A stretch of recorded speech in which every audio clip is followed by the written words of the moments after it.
কথা বলেন, কিসমিসের চাইতে তো ছোট হয়, ওই মানুষের কাছ থেকে এই জ্ঞানটা আমার আপনার জন্য জরুরি। আমার কথা কি বুঝতে পারছেন? আর আমরা তো কথা বললে ভাই হাসি হাসি আর হাসি, কোথায় যায়? আমি তো ভাবতেছি আপনি যদি না শিখেন শিখবে কি? ইসলামটাই তো শিখানোর জন্য আসছে, ইসলামটাই তো সম্পূর্ণ শিক্ষার উপরে তৈরি। ইসলাম বলে নাই যে আমরা গণ্ডমূর্খতা গাইবেন, ইসলাম বলছে শিক্ষিত হওয়ার জন্য।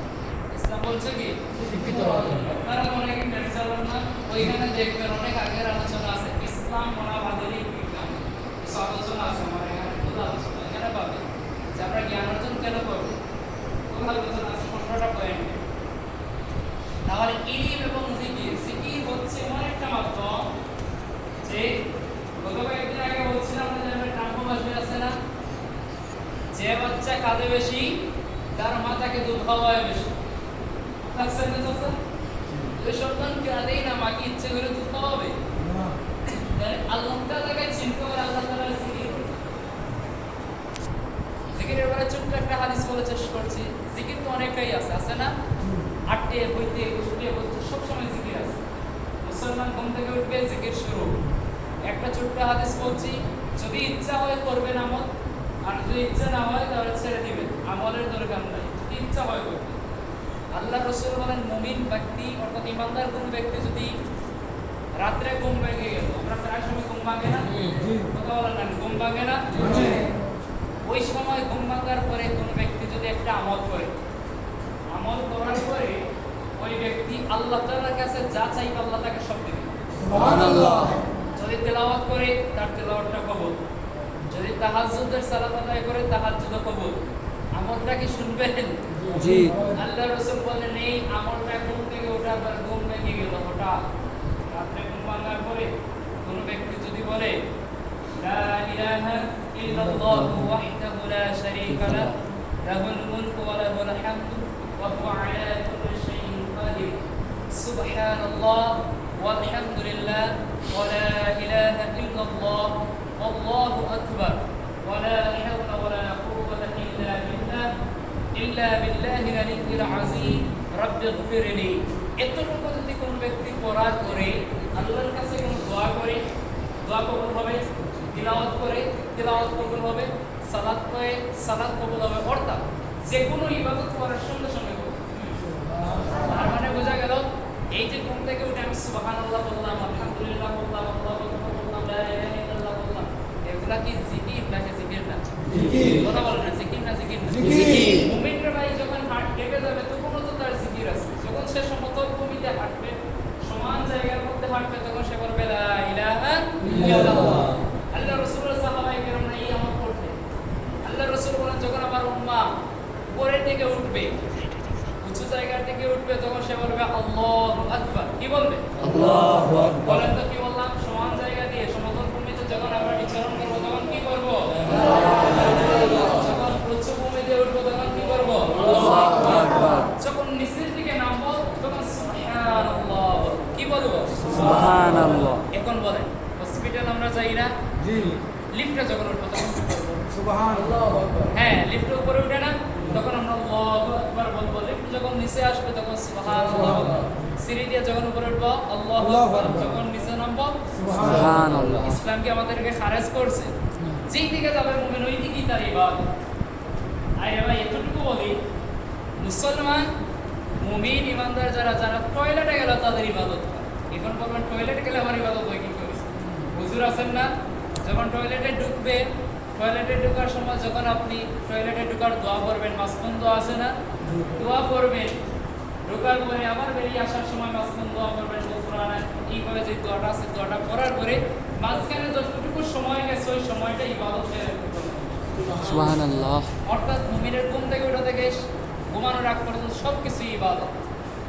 ছোট্ট একটা হাদিস বলে এই পয়েন্টের কথা শেষ করতে, আল্লাহ রাসূল সাল্লাল্লাহু আলাইহি ওয়াসাল্লামের কাছে একজন সাহাবী আসলেন, এসে বলেন ইয়া রাসূলুল্লাহ সাল্লাল্লাহু আলাইহি ওয়াসাল্লাম, ইসলামের এত আইন কানুন, কত বিধি বিধান আমার মানতে অনেক কষ্ট হয়, এগুলো আমল করতে আমার অনেক কষ্ট হয়, এমন একটা আমল বলে দেন যে আমল করলে সবকিছু আমার কাছে সহজ হয়। সুবহানাল্লাহ। সুবহানাল্লাহ। ইসলামের বিধান কতটা আছে হিসাব আছে? উনি বলছেন ইয়া রাসূলুল্লাহ, তোমরা আমার কাছে কষ্ট হয়, সহজ একটা পন্থা বলেন। যাতে আমার সব কিছু হয়ে যায়।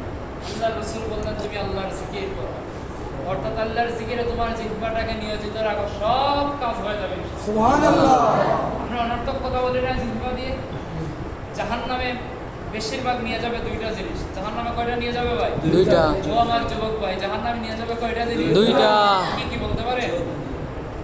একটা হচ্ছে জিহ্বা, একটা হচ্ছে জিহ্বা, আর একটা হচ্ছে লজ্জাস্থান। এই দুইটা জিনিস মানুষদেরকে বেশিরভাগ জাহান্নামে নিয়ে যাবে। আল্লাহ রসুল বলেন এই দুইটা জিম্মাদারি যে আমার কাছে দিবে, আমি রসুল বলছি, আমি নবী বলছি, তার জন্য জান্নাতের মাঝখানে একটা করে জিম্মাদারি নিব। সুবহানাল্লাহ। ভাই আবু বকর রাদিয়াল্লাহু তাআলা উনি কি জান্নাতের সুসংবাদ প্রাপ্ত সাহাবী নাকি সুসংবাদ প্রাপ্ত সাহাবী নয়? সুসংবাদ সাহাবী। নিজের থাকতে উনি জান্নাতের সার্টিফিকেট পেয়েছেন। ওই সাহাবী কি করতেন? অনেক বর্ণনার মধ্যে বলা হয় পাথর মুখে ঢুকে রাখতেন। কি পাথর? অনেকে জিজ্ঞেস করা হতো, কি আবু বকর আপনি মুখের মধ্যে পাথর ঢুকান কেন? উনি বলতেন আমি এজন্যই পাথর ঢুকাই যেন আমার মধ্যে কোনো অনর্থক কথা বাইরে না হয়।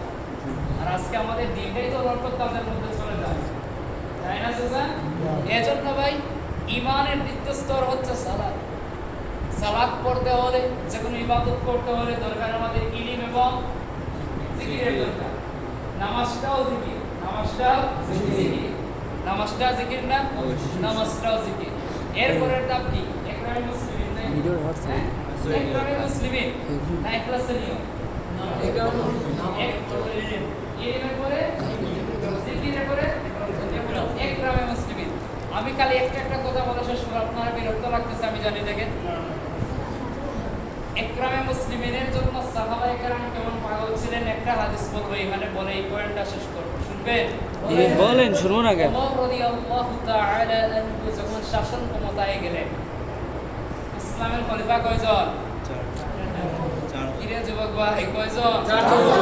আমরা জানি না ভাই এই ইতিহাস। জি। আচ্ছা আমি অন্য সাইডে নিয়ে কথা বলছি, রাগ করবেন নাকি? চারজন খলিফার নাম কেউ বলতে পারবে? আপনি না, আপনারা যুবক না, যুবকদের আছে ভাই, বলতে পারবেন চারজন খলিফার নাম? এই যে আমাদের সুন্দর লাগছে না? এখন যদি বলি বাংলাদেশের অথবা ইন্ডিয়ার কয়েকজন নায়কের নাম বলেন তো আমি মনে করি ডজন বলতে পারবো, ঠিক না? কিন্তু ভাই শাহরুখ খানের শুরু করে একবার দাবি ভাই আমার দিকে লক্ষ্য করেন, আমার দিকে রাগ করতেছে না। সত্য কথা বলে আমি জায়গা মতো বলছি না, এখন দুঃখ আসবেই মনে। বাংলাদেশের ইন্ডিয়ার যদি বলি ডজন ডজন বলবে, কিন্তু আমাদের আদর্শ যে সাহাবায়ে কেরাম ছিলেন তাদের নাম আমরা জানি না। কিছু যদি বলি জান্নাতের সুসংবাদ প্রাপ্ত 10 জন সাহাবীর মধ্যে 4 জনের নাম বলতে পারবেন অনেক। আমি বলবো না, জিজ্ঞেস করবো না, অবশ্যই বলতে পারবো না, কিন্তু আমাদের দায়িত্ব ছিল তাদের নাম বলেন তো। আবু বকর রাদিয়াল্লাহু আনহু, রাদিয়াল্লাহু তাআলা আনহু, ওমর রাদিয়াল্লাহু তাআলা আনহু, ওমর রাদিয়াল্লাহু তাআলা আনহু, উসমান রাদিয়াল্লাহু তাআলা আনহু, উসমান রাদিয়াল্লাহু তাআলা আনহু, আলী রাদিয়াল্লাহু তাআলা আনহু। আলী রাদিয়াল্লাহু তাআলা আনহু। চারজন। কোনকে বলতে পারেন? এক নম্বরে উসমান রাদিয়াল্লাহু তাআলা আনহু, আবু বকর রাদিয়াল্লাহু তাআলা নম্বরে আনহু, দুই নম্বরে উসমান, 3 নম্বরে ওমর, উসমান, উসমান, 4 নম্বরে আলী। রাদিয়াল্লাহু তাআলা আনহু। যাই হোক, ওমর রাদিয়াল্লাহু তাআলা আনহু যখন তিনি শাসন ক্ষমতায় গেলেন, ভালোভাবে বুঝবেন আমাদের তো চেয়ারম্যান আছে না, তাদের দিকে লক্ষ্য করেন, সাহাবায়ে কেরামদের দিকে